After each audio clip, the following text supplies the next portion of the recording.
지난 주 중에 노회에서 전도 집회를 했었습니다.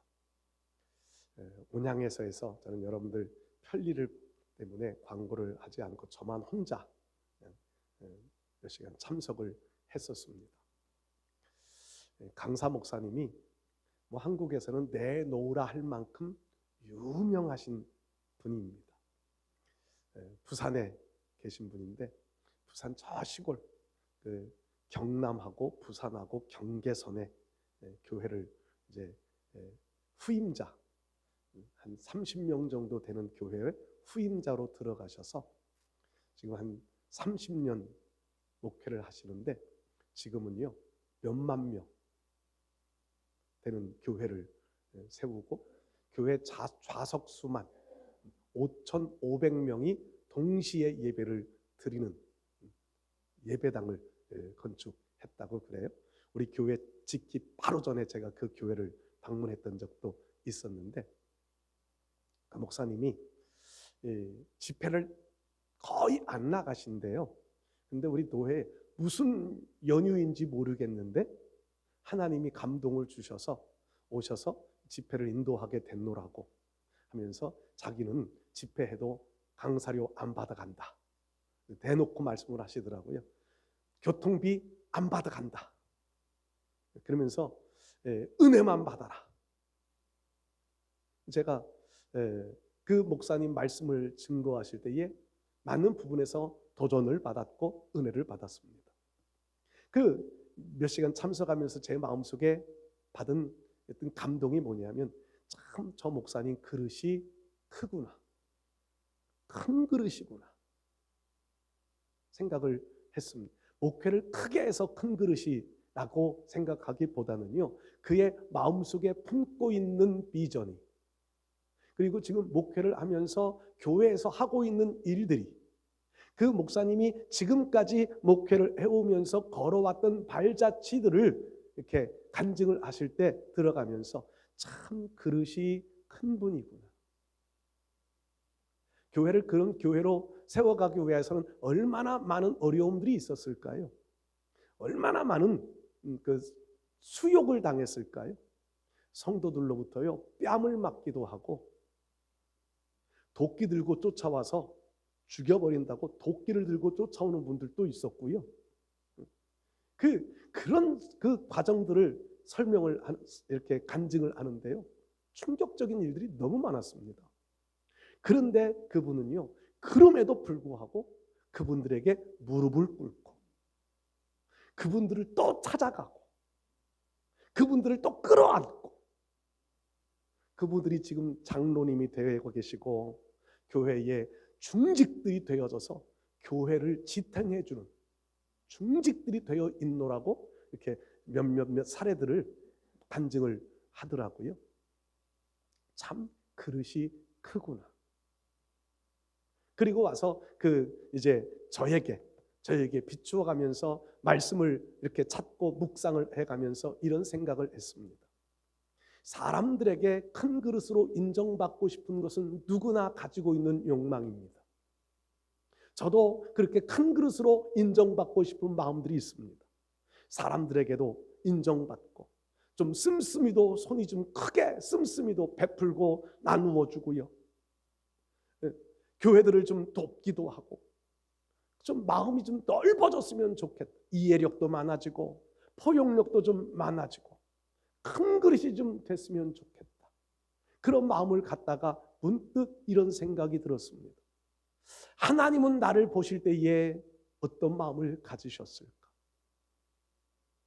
그릇이라고 하는 초점으로 오늘 제가 말씀을 준비를 했는데 말씀을 이렇게 준비해 놓고 본문을 읽고 또 저를 말씀을 묵상해 가면서 믿음이라는 측면으로 한번 생각도 해 보았습니다.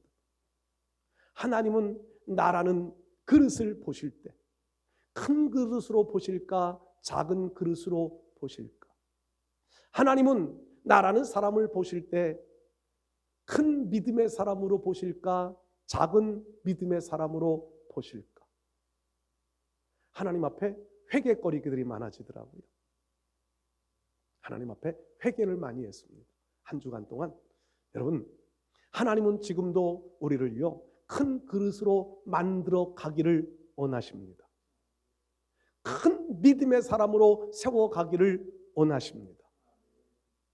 그런데 우리가 큰 그릇 되어지지 못하는 이유가 어디에 있을까? 내가 큰 믿음의 사람이 되어지지 못하는 이유가 어디에 있을까? 제가는 수요일에 그런 말씀을 지난주에 그런 말씀드린 게 있는데, 예수님께서 베드로를 향하여서 하셨던 말씀이요, 네가 사람의 일을 생각하며 하나님의 일을 생각하지 않는도다. 큰 그릇, 하나님이 보시기에 큰 그릇 되어지지 못하는 이유는요, 사람의 일을 하나님의 일보다 먼저 생각하기 때문은 아닐까? 베드로는 설교할 때에 그런 설교를 합니다. 사람들이 복음을 증거하지 말아라, 예수의 이름으로 말하지도 말고 전하지도 말아라 말할 때에 그들 앞에 담대히 외치는 소리가, 우리가 사람의 말을 들으랴 하나님의 말을 들으랴. 우리가 큰 그릇이 되지 못하고 큰 믿음의 사람이 되지 못하는 이유 중에 하나는요, 하나님의 말씀을 듣는 것보다 사람의 말을 소중하게 듣기 때문은 아닐까? 로마서 14장에는 이런 말씀도 기록되어져 있습니다. 한 그릇 식물을 위하여 하나님의 사업을 무너뜨리게 하지 말라. 그러니까 내가 처한 환경, 내가 가지고 있는 기준 때문에 하나님의 사업을 소홀하게 여기는, 작게 여기며 살아가는 우리의 마음이 하나님 보실 때에는요, 작은 그릇으로, 작은 믿음의 사람으로 나를 자꾸 이끌어가고 있는 것은 아닐까 하는 이런 마음들 때문에 한 주간 동안 많이 회개했습니다. 여러분, 하나님이 보실 때에 여러분들 이왕이면 큰 그릇으로 만들어져 가실 수 있기를 축복합니다. 하나님 보실 때에 이왕이면 큰 믿음의 사람으로 세워져 가실 수 있기를 주의 이름으로 축복합니다. 큰 그릇 되고 싶은데 그 큰 그릇이라고 하는 것이요, 처음 태어나면서부터 큰 그릇으로 태어나는 사람들은 별로 없는 것 같습니다. 부잣집에서 태어난다고 큰 그릇일까요? 지식 많은 학자의 집안에서 태어난다고 공부 잘하나요? 그렇지는 않습니다. 제가 이 말씀을 마음속에 품고 한 주간 동안 묵상해 가면서 저의 마음속에는 그런 생각이 들었습니다. 큰 그릇이 된다고 하는 것은 내게 주어진 특별한 혜택, 그것 때문일 수도 있겠지만, 그보다 더 중요한 것은 내 삶의 경험과 훈련과 교육을 통하여, 그리고 내 마음의 결단, 내 마음의 어떤 결단들을 어떻게 행동하느냐에 따라서 나는 하나님이 보실 때에 큰 그릇이 되어져 갈 수도 있고 작은 그릇으로 그냥 끝나버릴 수도 있겠구나 하는 생각을 해보았습니다. 요셉, 오늘 제가 성경에 요셉에 관한 말씀을 한 구절을 읽었습니다. 요셉은요, 큰 그릇이 되어질 만한 자질을 가지고 태어나기는 한 것 같아요. 그런데 그보다 더 중요한 것은요, 요셉의 삶의 환경들을 하나하나 살펴보면 요셉은 큰 그릇일 수밖에는 없다고 하는 결론을 내리게 됩니다. 12아들들 중에 11번째 아들로 태어납니다. 형들로부터 미움을 많이 받았습니다. 종으로 팔려가고요, 종살이를 합니다. 누명을 쓰고 감옥에도 갑니다. 정말 긴 시간, 약 13년의 세월이에요. 13년의 세월 동안을 억울한 생활을 합니다. 그러면 우리의 마음속에는요, 그런 억울한 시간들을 보내고 나면 그 시간이 길어질수록 마음속에 남는 것은 뭐가 남나요? 오기가 남습니다. 오기, 그리고 원망이 남습니다. 잘 되면 내가 반드시 복수하리라. 복수심이 불타오릅니다. 근데 성경 말씀 보면 요셉은요, 그런 원망, 복수심, 오기, 한 번도 그런 표현이 나타나지를 않습니다. 큰 그릇이라는 하나는 증거입니다. 큰 그릇. 여러분, 오늘 저는 요셉의 일대기를 한번 좀 말씀 속에서 조명해 가면서 하나님 앞에 쓰임 받던 큰 그릇, 요셉의 타고난 성품이 아니라 하나님께서 만들어 가시는 그릇이었다라고 하는 결론의 말씀을 생각하고요. 우리들도 하나님 앞에 붙잡혀 살아가면, 우리들도 하나님의 인도하심에 순종하며 살아가면, 내 마음을 온전히 하나님께로 향하여 열어놓고 살아가면, 우리들도 때가 되었으면 하나님이 큰 그릇으로 세워주실 날이 반드시 올 수 있으리라 믿으면서, 여러분들을 향하여 하시는 말씀이기도 전하는 말씀이기도 하지만 저를 향하여 하는 말씀이기도 합니다. 저는 이 말씀을 준비해 가면서 내가 그래야 된다, 내가 바로 이런 사람이 되어야 된다 라고 하는 마음을 수없이 가지면서 이 말씀을 준비했습니다. 여러분, 이왕이면 구원받은 하나님의 백성들로, 천국 향하여 달려가고 있는 백성들로 이 땅 위에서도 하나님 앞에 큰 것으로 쓰임받는 축복의 역사가 열려지실 수 있기를 축복합니다. 첫 번째로요, 요셉을 통하여 볼 수 있는 것은요, 하나님은 비전을 통하여 우리를 큰 그릇으로 만들어 가신다는 겁니다. 요셉을 가리켜서 꿈의 사람이라고 말합니다. 꿈을 꾸어요. 그리고 그 꿈을 해몽을 잘합니다. 꿈 때문에 요셉은 어려움도 당하지만 꿈이 있습니다. 그 꿈이 확실한 꿈입니다. 잊어버리지 않는 꿈입니다. 그 꿈을 통하여서 요셉은 큰 그릇의 사람으로 만들어져 갔다는 겁니다.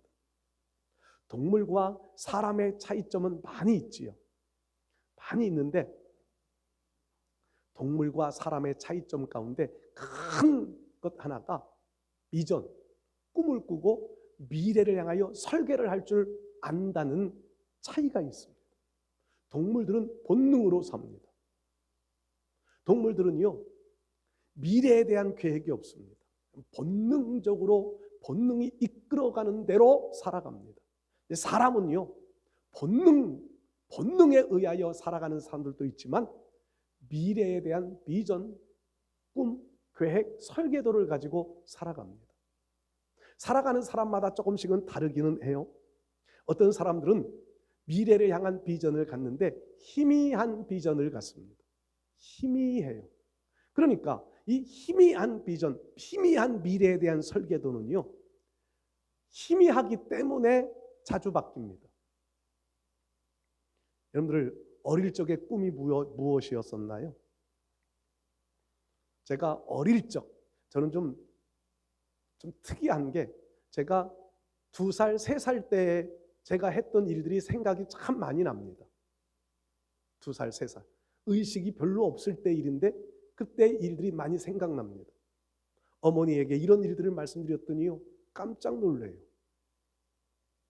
그 말은 저희 마음속에 좋은 것들도 기억하고 있고 나쁜 것들도 기억하고 있다고 하는 것 때문에 놀라시더라고요. 제가 어릴 적에 저희 아버님이 아주 자주 물으셨어요. 일주일에 한두 번씩은 꼭 물어봐요. 너 커서 뭐 될래? 그러면요, 그 어릴 적 2살, 3살 제가 겨 다닐 때 같은데, 그럼 2, 3살도 안 됐겠네요. 겨 다닐 때 저에게 말을 할 때는 물어보셨어요. 너 커서 뭐 될래? 그때는요, 주저없이 제가 그렇게 말했습니다. 대통령. 주저없이 말했어요. 대통령이 뭔지도 몰라요. 뭐 하는 사람인지도 몰라요. 그때 대통령이 누구였는지도 몰랐어요. 그런데 대통령은 나라의 제일 큰 사람이라고 제가 인식을 했던 것 같아요.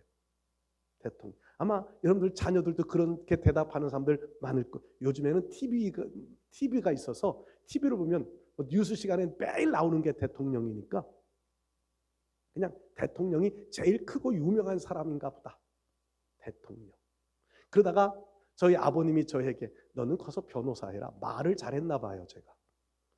어릴 적에 말을 동네 사람들에게 참 말을 많이 했던 생각이 나요. 말 잘한다고 해서 저희 아버님 너 커서 변호사 되라. 그 변호사가 뭔지도 몰랐어요. 아버님이 되라고 하니까 그럼 커서 변호사. 너 커 뭐 될래? 변호사. 시골에 가서 저 시골에 가서 제가 살 수밖에 없는 환경이었어요. 그 시골에 가서 사는데 아버님은 이제 1년이면 한 두세 차례 시골을 내려오세요. 그 내려와서면 꼭 저에게, 시골에 살고 있는 저에게, 그때 5살, 뭐 6살 요때쯤이에요. 물어봐요. 변호사 되라고 그랬으니까 변호사요. 그러다가 조금 더 커가더니요, 저희 아버님이 저에게 너 군인 되라, 사관학교를 가라. 근데 초등학교 5학년 때쯤이었습니다.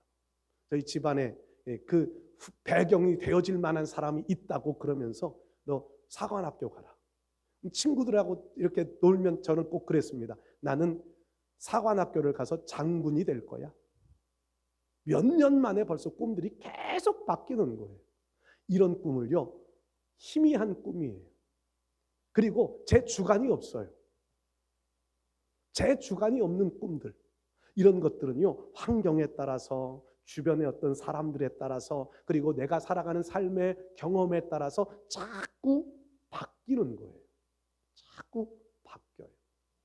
그러다가 저 얘기를 자꾸 하게 되는데, 중학교 3학년 때 돼서 은혜를 받았습니다. 그리고 그때 서원을 했습니다. 목사가 되겠다. 근데 그 서원은 제가 한 서원인 줄 알았더니 저희 어머님이 한 서원이셨어요. 아니, 태몽이셨어요. 태몽에 이런 얘기까지 나오네요. 큰 호랑이가 이런 강단을 딱 붙잡고 소리를 으렁으렁 거리는 태몽을 꾸셨대요. 그래서 저희 어머님은 저보고 너 목사가 아니면 교수 될 거다 그러셨어요. 근데 제가 은혜를, 그 목사라고 하는 것은 생각도 안 하고 살다가 중학교 3학년 때서야 목사가 되겠다고 서원을 했어요. 그리고 그때부터 저는 언제나 목사였습니다.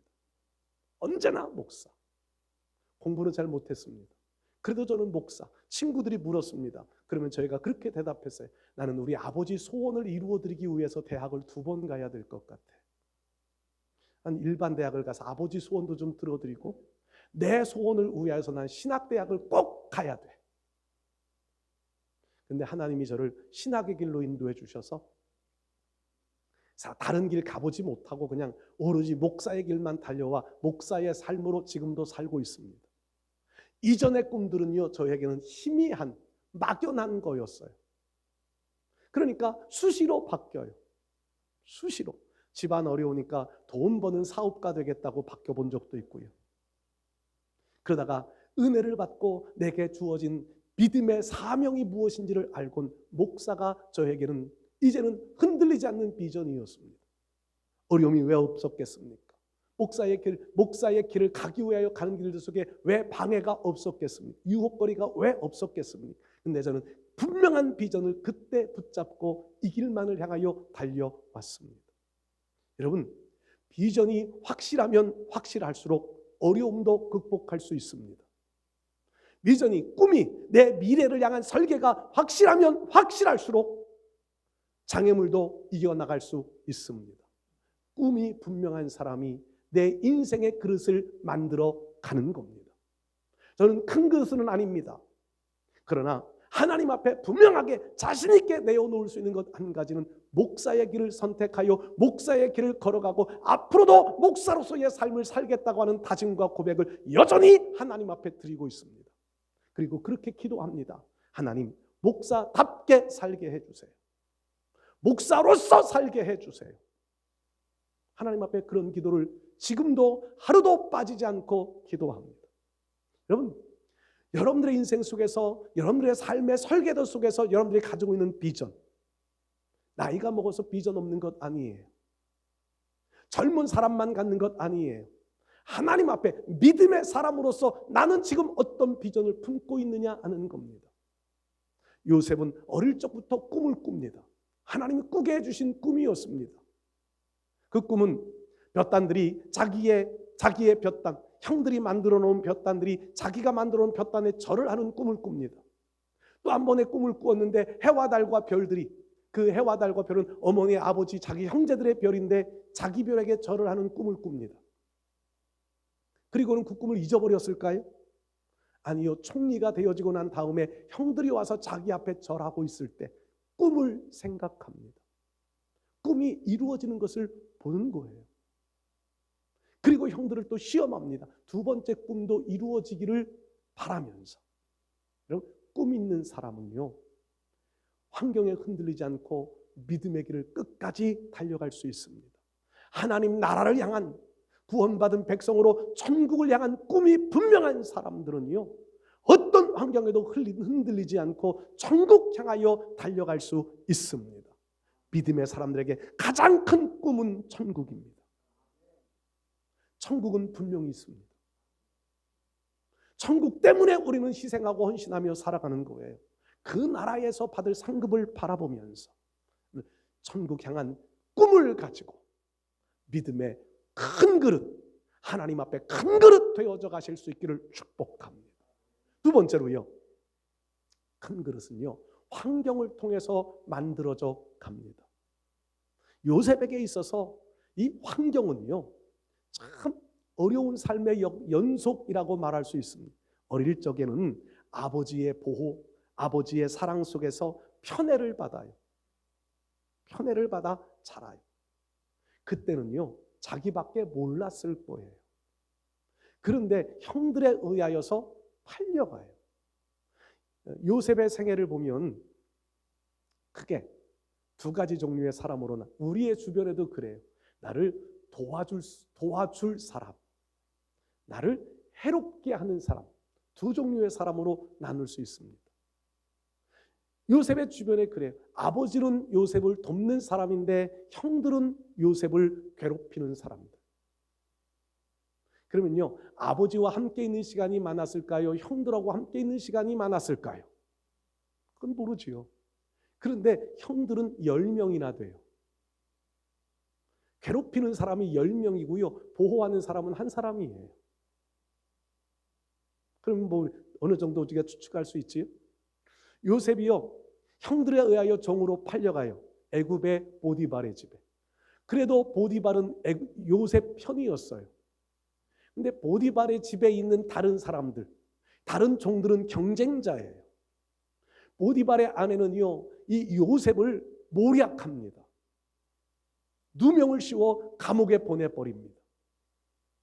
그러면 보디발이요, 요셉을 진짜 돕는 사람이라면 감옥에 가지 않아도 될 상황들을 보디발도 알 텐데 감옥에 보내버려요. 결국은 돕는 사람이 되지 못했다는 겁니다. 감옥에 갑니다. 감옥 안에는요, 많은 죄수들이 있습니다. 죄수들은 요셉을 돕는 사람이었을까요? 괴롭히는 사람이었을까요? 그건 답이 없지요. 성경에 없으니까. 근데 그 감옥 안엔 두 사람, 특별히 두 사람, 바로 애굽의 왕 바로의 가장 측근이었던 술 맡은 관원, 떡 맡은 관원 두 사람이 갇혀 요셉으로부터 돌봄을 받습니다. 이 두 사람은 요셉을 돕는 사람이었을까요? 그렇지 않은 사람이었을까요? 별로 도움이 되지 못했습니다. 도움을 구했습니다. 나 억울하게 감옥에 와 있는데 나를 좀 빼내 주십시오. 잊어버린 2년 동안이나. 환경은 요셉 편이 아니었습니다.